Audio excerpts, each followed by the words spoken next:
जय श्री कृष्ण। विशेष ध्यान रखना है इस कॉम्बिनेशन की वजह से। ये कॉम्बिनेशन कहाँ कहाँ असर करेगा? फोर्थ लॉर्ड एसेट को लेके कंसर्न दे रहा है, लेकिन ये कॉम्बिनेशन फ्रीज्ड है। आप ध्यान से देखिएगा, ये कॉम्बिनेशन फ्रीज्ड है। फ्रीज होने की वजह से इसके रिजल्ट बहुत अच्छे नहीं आ रहे हैं। फ्रीज जो प्लैनेट्स होते हैं वो अक्सर हेल्थ के ऊपर इफेक्ट डालते हैं, स्ट्रेस डेवलप करते हैं। केतु की दृष्टि स्ट्रेस दे रही है, गुरु की दृष्टि कंसर्न दे रही है, पढ़ने वाले बच्चों को भी स्ट्रेस आ रहा है, घर वाले लोगों को भी ध्यान रखने की जरूरत है। और मंगल केतु और राहु का जो कॉम्बिनेशन है, मैरिटल और बिजनेस रिलेशनशिप में कोल्डनेस ला रहा है, पेट से संबंधित परेशानी और पेट की समस्या से आपके बैकबोन में पेन होने वाला है, उसका आपको ध्यान रखना है। जैसे ही बैकबोन में पेन हो, स्पाइन में पेन हो, सबसे पहले एंटी एसिडिक ट्रीटमेंट लीजिएगा, फाइबर रिच डाइट लीजिएगा। सारा डाइजेस्टिव सिस्टम आपका कमर के पास में होता है और कमर का पोर्शन ये हो गया। तो जैसे ही आपके पेट के अंदर कंजंक्शन चॉकिंग होती है, इंटेस्टाइन में चॉकिंग होती है, कमर का दर्द बढ़ जाता है और डॉक्टर साहब आपका स्पाइन का ऑपरेशन कर देते हैं। यही हालत घुटनों के दर्द की है आजकल। आयुर्वेद में एक चीज होती है बाय, उस वायु दोष का कहीं कोई किसी टेस्ट में डिटेक्शन नहीं है, इसलिए खान पान में विशेष तौर से एहतियात बरतें और फाइबर रिच डाइट लें, तभी हम इस समय में इस कॉम्बिनेशन से बचेंगे। नहीं तो 13 तारीख के बाद ये कॉम्बिनेशन आपको थोड़ा ज्यादा परेशान कर सकता है। मैरिटल बिजनेस रिलेशनशिप को लेकर के, आपके मानसिक स्वास्थ्य को लेकर के, आपके शारीरिक स्वास्थ्य को लेकर के, एसेट को लेकर के भी कंसर्न आपके अंदर डेवलप हो रहा है। इन सब चीजों का आपको ध्यान रखना है।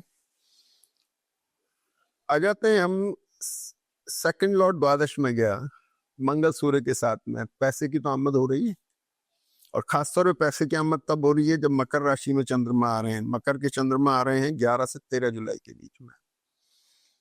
यहाँ पर चंद्रमा द्वादशिशों के द्वादश पे दृष्ट हुए तो पैसा दे रहे, खर्च भी करा रहे। इसके बाद में मदर के मातृ पक्ष को लेके, असेट को लेकर के कुछ कंसर्न डेवलप हो रही है। थर्ड लॉर्ड जो शुक्र है दशम में आ गए, आपके सारे एफर्ट्स प्रोफेशन को लेके हो रहे हैं। प्रोफेशन को लेके आप थोड़े ज्यादा कंसर्न हो रहे हैं और आप उस तरफ ज्यादा सोच रहे हैं। संतान पक्ष की कंसर्न तो है ही इसके अंदर, और आप बिजनेस को लेकर के भी बहुत कंसर्न हो रहे हैं, कुछ डिसीजन लेना चाह रहे हैं, असमंजस है, चीजें जकड़ी पड़ी हैं, कुछ समझ में नहीं आ रहा है। कुछ कहीं से हेल्प मिल रही है, कहीं से नहीं मिल रही है, क्योंकि शनि अष्टम में आ गए। जहां से हेल्प आ रही थी थोड़ी सी लग रहा है कि शायद लोग समझ नहीं, बता नहीं पा रहे हैं। अब ये सारी प्लैनेटरी पोजीशन आपके इंडिविजुअल हॉरोस्कोप की रीडिंग पर भी बहुत ज्यादा डिपेंड करती है। उसके हिसाब से थोड़ी सी चीजें बदलती भी है। आपकी दशा कौन सी है, महादशा कौन सी है, आपकी जन्मपत्री के हिसाब से ट्रांजिट कौन सा चल रहा है, बहुत सारी चीजें हैं। ये गुरु हो गए यहाँ पर अपने से चौथे देख करके एसेट के लिए मैंने आपको बताया, उसका कंसर्न दिख रहा है। इस कॉम्बिनेशन की दृष्टि पंचम भाव पर भी है। मानसिक तनाव और बाकी चीजों से थोड़ा धर्म पे से आस्था भी हट रही है, टेंशन में आ रहे हैं, थोड़ा ध्यान रखने की जरूरत है।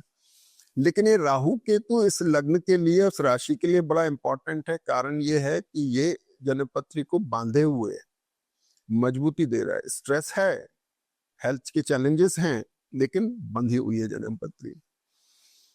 और गुरु सूर्य कॉर्पोरेट सेक्टर के लिए, उनके लिए बहुत अच्छे हैं। आप थोड़ा सा रुक जाएंगे तो आप बहुत अच्छे निर्णय आगे ले सकते हैं। धनु राशि में जो चंद्रमा है वो आपके लिए अच्छे हैं, निर्णय लेने की सामर्थ्य आपको दे रहे हैं, आप कुछ उस समय निर्णय ले सकते हैं।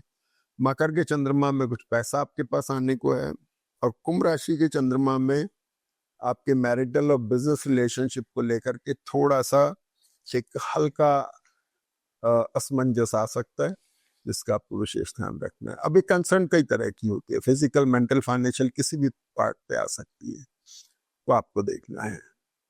जय श्री कृष्ण।